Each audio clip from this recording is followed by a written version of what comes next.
안녕하십니까. 반갑습니다. 두란노 바이블 칼리지 사이버 강의의 모세 오경 개론 과목을 맡게 된 차준희 교수입니다. 우리가 모세 오경 개론에 대해서 16번에 걸친 강의를 통해서 우리가 창세기부터 신명기까지 함께 공부하는 시간을 갖도록 하겠습니다. 오늘은 첫 번째 강의입니다. 첫 번째 강의는 오경에 관한 개관을 한번 공부하겠습니다. 오경에 대한 전체적인 그림을 한번 보겠습니다. 첫 번째는요, 구약 성경의 구조에 대해서 좀 보도록 하죠. 먼저 구약 성경은 두 가지 측면에서 볼 수 있습니다. 첫 번째는 히브리어로 된 구약 성경이 있습니다.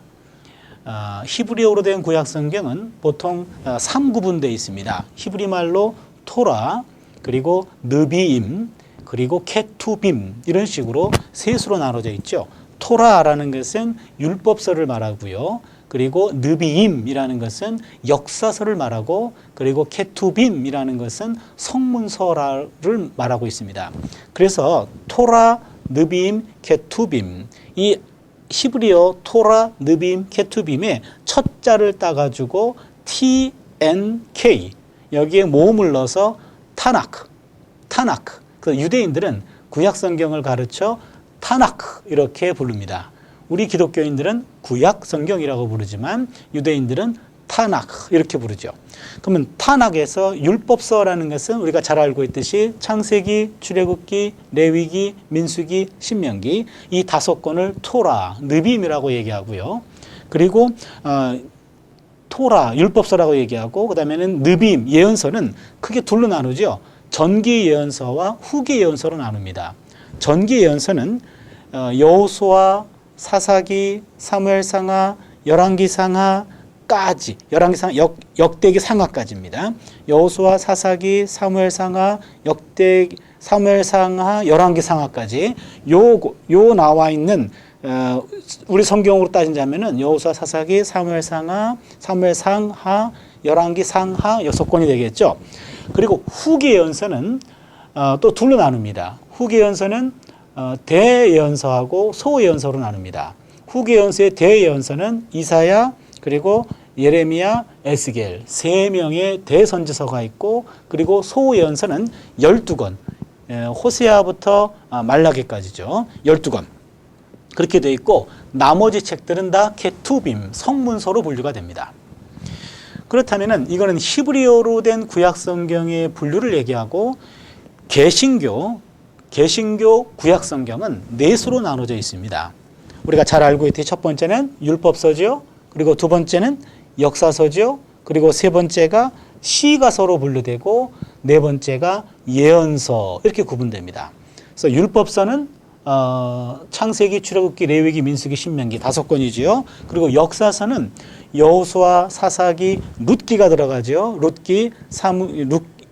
그 다음에는 사무엘 상하, 열왕기 상하, 역대기 상하, 에스라, 느헤미야, 에스더까지.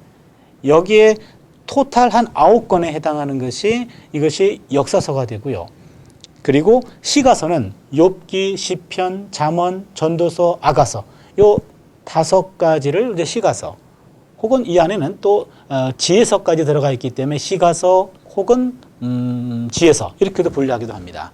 그리고 나머지가 예언서가 되겠죠. 이사야, 예레미야, 애가, 그 다음에는 에스겔, 그리고 다니엘, 그리고 호세아부터 말라기까지 토탈, 이렇게 해서 예언서로 분류가 됩니다. 그럼 크게 생각하시면 히브리어 성서는 토라, 느빔, 케투빔, 그래서 율법서, 그 다음에는 예언서, 성문서, 이렇게 분류되고, 그 다음에 개신교 구약 성경에서는 율법서, 역사서, 시가서, 예언서, 이런 분류를 보여주고 있습니다.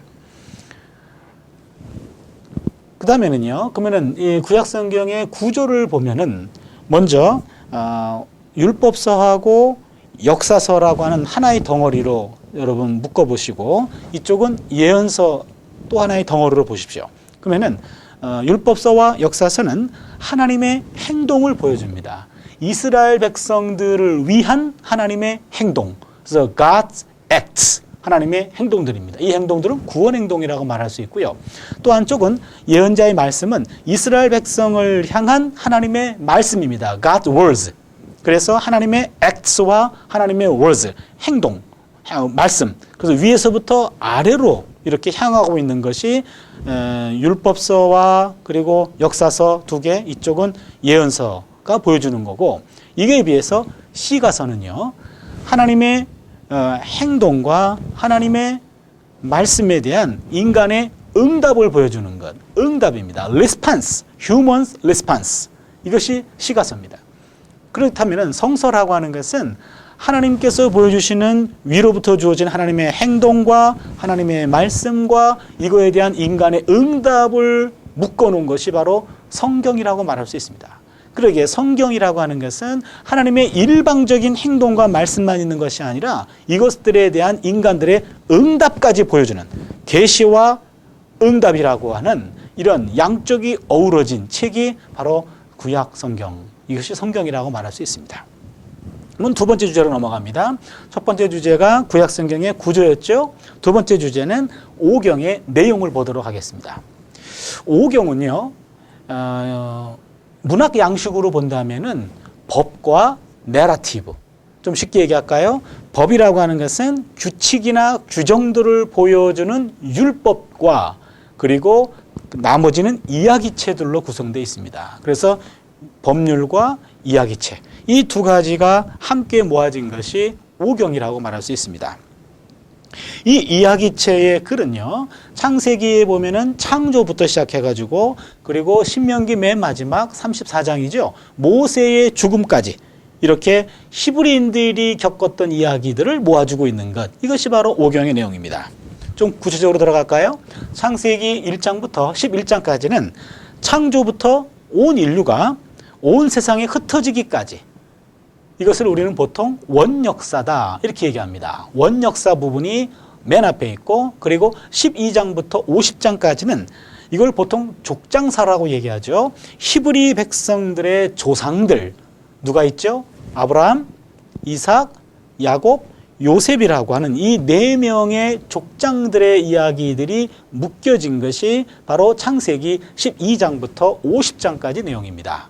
그렇게 되면은 창세기는 원역사와 족장사로 구성되어 있고, 그 다음에는 출애굽기로 넘어오면 출애굽기 1장부터 15장까지는 히브리 백성들이 출애굽해주는 사건을 상세히 그려주고 있습니다.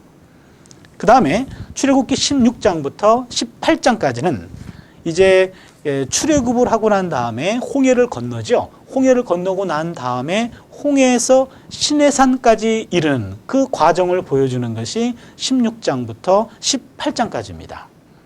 그리고 이제는 그 유명한 출애굽기 19장에 이르게 됩니다. 출애굽기 19장 성경을 한번 보도록 하겠습니다. 출애굽기 19장 1절을 보시면 제가 읽겠습니다. 이스라엘 자손이 애굽 땅에서 나올 때부터 제3월 곧 그때에 그들이 시내 광야에 이르니라. 예, 여기 보시면 시내 광야에 이르게 되었습니다. 시내산에서 이들이 이제는 정착을 하게 되었고, 그 시내산에서 하나님으로부터 십계명을 받게 됩니다. 그래서 출애굽기 19장 1절 시내산 도착, 그 이후에 시내산에 머물면서 하나님으로부터 십계명을 비롯한 여러 율법들을 받게 되고요. 그리고 나서 그들이 떠나게 된 것이 민수기에 나오거든요. 민수기 10장 11절에 나옵니다. 여러분 잘 기억해 주세요. 출애굽기 19장 1절부터 레위기 전체, 그리고 민수기 10장 10절까지 요 본문들을 보통은 시내산 단락이다 이렇게 표현합니다. 시내산에 머물러 있는 동안에 하나님으로부터 받았던 말씀과 그 시내산에서 머물러 있는 동안에 일어났던 이야기들이 기록된 책, 바로 출애굽기 19장 1절부터 레위기 전체, 민수기 10장 10절까지예요. 거기 한번 보시면은요, 민수기 10장 10절을 한번 보실까요? 민수기 10장. 예, 11절을 보시면 더 정확히 하겠네요. 제2년 2월 20일에 구름이 증거막에서 떠오르매 이스라엘 자손이 시내 광야에서 출발하여 자기 길을 행하더니 바란 광야에 구름이 머무니라. 여기 보시면 제2년 2월 20일이라고 한다면 출애굽기 19장 1절에서 우리가 아까 봤죠. 제3월 곧 그때에, 그러니까 첫 해 3월에 시내산에 도착했고, 그 다음에는 두 번째 해 2월 20일에 구름이 증거막에서 떠오름에 이스라엘 사람들이 시내 광야를 떠나 이제는 바란 광야로 향하게 됩니다. 그렇게 되면 시내산에 얼마 동안 머물게 되죠? 1년에서 10일 모자라는 기간 동안 시내산에 머물게 됩니다. 시내 광야에 머물게 되고 거기서부터 받은 말씀과 거기서의 행적을 보여주는 것, 그것이 바로 출애굽기 19장 1절부터 레위기 전체 민수기 10장 10절까지입니다. 그 안에 보게 되면은 토라의 중심 내용들을 다 받게 되는데요. 거기에 십계명이 들어갑니다. 출애굽기 20장이죠. 그 다음에는 언약법전이 들어갑니다. 나중에 우리가 출애굽기 공부할 때 좀 더 자세히 얘기하겠습니다만 출애굽기 20장 22절부터 23장 19절까지를 언약법전이다. 그렇게 얘기합니다. 그리고 레위기 17장부터 26장까지는 성결법전이라고 말합니다. 그래서 요 안에 각양의 법전들을 다 받게 되죠. 그래서 십계명, 언약법전, 성결법전을 다 받게 됩니다. 그리고 나서 이제 민수기 1장 11절부터 21장 35절까지 우리가 아까 읽었던 민수기 10장 11절에서 시내산을 떠납니다. 떠나고 그들이 이제는 모압 평지까지 이르게 됩니다. 모압 평지라고 하면은 이제 가나안 땅 들어가기 전 그 지역, 이 모압 지역을 말하죠. 요단강 동편 지역입니다. 그리고 나서 민수기 22장 1절, 민수기 22장 1절 제가 한번 읽어보겠습니다. 민수기 22장 1절, 이스라엘 자손이 또 진행하여 모압 평지에 진쳤으니 요단 건너편 곧 여리고 맞은편이었더라.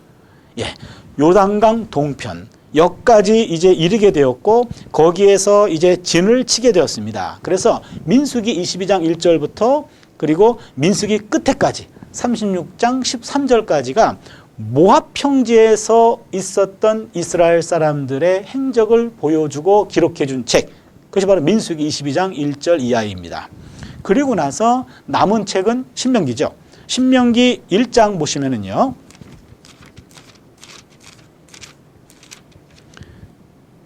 이는 모세가 요단 저편 숲 맞은편에 아라바 광야 곧 바란과 도벨과 라반과 하세롯과 디삽 사이에서 이스라엘 무리에게 선포한 말씀이니라. 여기 보시면요, 신명기 전체는 모세의 설교에 해당합니다. 그래서 신명기는 전체가 33장까지 모세의 설교가 되고 맨 마지막 34장은 모세의 죽음에 대한 기록으로 신명기는 끝납니다. 그러면은요, 다시 한번 정리해 볼까요?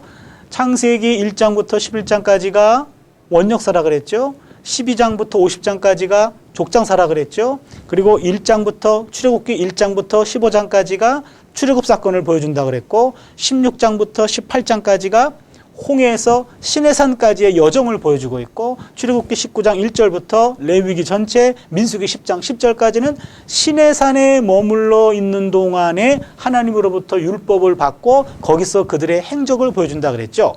그리고 민수기 10장 11절부터 그리고 21장 35절까지가 시내산에서 이제는 모압 평지까지의 여정을 보여주는 거고, 그리고 민수기 22장 1절부터 민수기 맨 마지막 36장 13절까지는 이제 그들이 모압 평지에서 진을 치고 가나안 땅 진입을 모색하고 있는 그 어간의 기록들을 보여준 겁니다.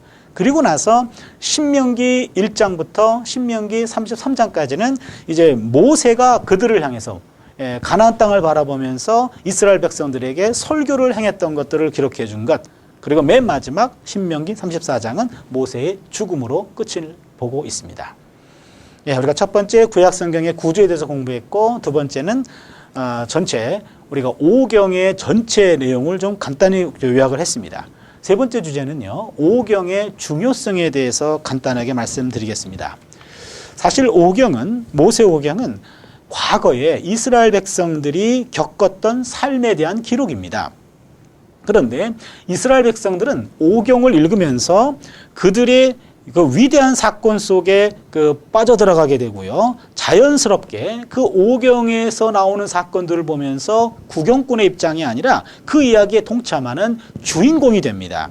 이스라엘 백성들은 한때 이집트 땅에서 종살이를 했지요. 노예 생활을 했습니다. 그런데 하나님께서 그 위대한 손을 펼치셔서 이스라엘 백성들을 이집트의 군대로부터 그들을 해방시켜 줬고, 그리고 그 홍해 바다를 가르게 하셨습니다. 그리고 나서 약속의 땅까지 무사히 오도록 그들의 발걸음을 인도하셨습니다. 이것은 결코 과거의만의 역사도 아니고 죽은 역사도 아니고요. 그들이 겪었던 고유한 역사이면서 살아있는 유산이었습니다. 이것은 오늘날 기독교인에게도 마찬가지입니다. 오경은 먼 과거의 정보로만 대해서는 안 됩니다. 우리 기독교인들은 이 오경에서 하나님이 당신의 백성들을 어떻게 다루고 계신지를 배우게 됩니다. 하나님은 당신이 하신 약속을 거듭해서 새롭게 갱신하면서 당신의 백성들이 다음과 같이 고백하도록 부르십니다. 이스라엘아 들으라. 우리 하나님 야훼는 오직 유일하신 야훼이시니 너는 마음을 다하고 뜻을 다하여 힘을 다하여 내 하나님 야훼를 사랑하라. 신명기 6장 4절에서 5절에 나와 있는 그 유명한 쉐마 이스라엘이죠. 그러기에 오경이라고 하는 것은 과거의 역사지만 그러나 오늘의 역사이기도 하고, 오경을 통해서 우리는 하나님의 은혜를 다시 한번 리마인드하게 됩니다. 마지막 네 번째 주제는요, 오경의 메시지입니다. 하나님과 백성들의 관계는 언약적 관계입니다. 이 언약이라는 말이 아주 중요합니다. 그리고 기독교인들은 언약을 뜻하는 라틴어 테스타멘툼, 이 테스타멘툼 이 말을 가지고 히브리 성경과 기독교 성경을 구약이라고 부릅니다. Old Testament. 그리고 신약 New Testament. 그러기에 구약 옛 언약, 신약은 새 언약이란 말이죠. 그러기에 하나님과 백성들의 관계는 언약적 관계라고 말할 수 있습니다. 이 언약은 원래 하나님과 아브라함의 언약으로부터 시작하죠. 그래서 창세기 15장에 보면은 쪼갠 동물 사이에 맺은 언약입니다. 동물을 쪼개놓고 하나님의 불이 지나가면서 아브라함과 언약을 체결하죠. 그리고 창세기 17장에 보면은 살에 새긴 영원한 언약, 소위 말하는 할례 언약입니다.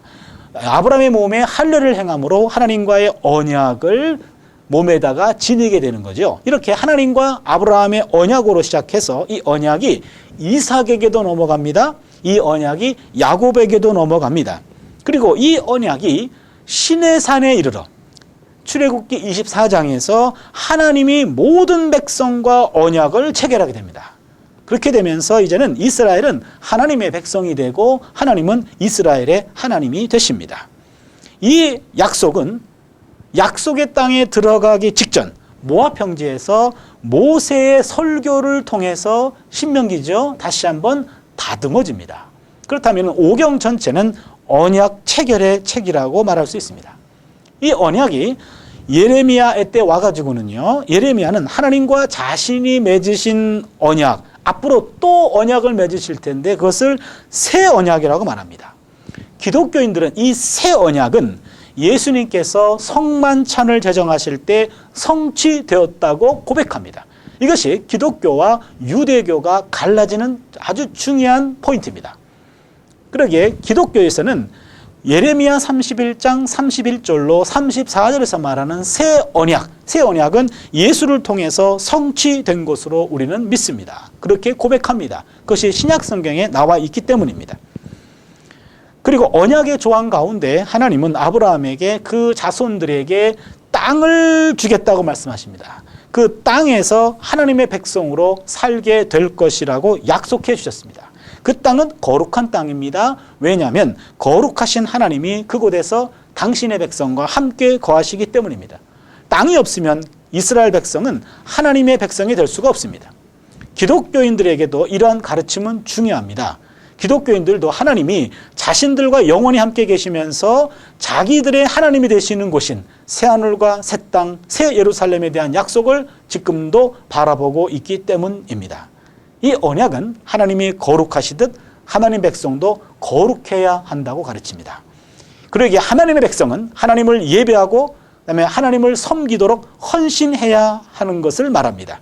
그래서 하나님의 백성들은 이제는 하나님 앞에 거룩한 삶을 살아가는 공동체, 이것이 하나님의 백성이고 그 길을 보여주는 것이 바로 오경 전체의 메시지라고 말할 수 있습니다. 예, 오늘은 우리가 여기까지 공부하고요. 다음 강의 때는 이제 창세기 본문부터 우리가 공부하도록 하겠습니다. 여러분 감사합니다.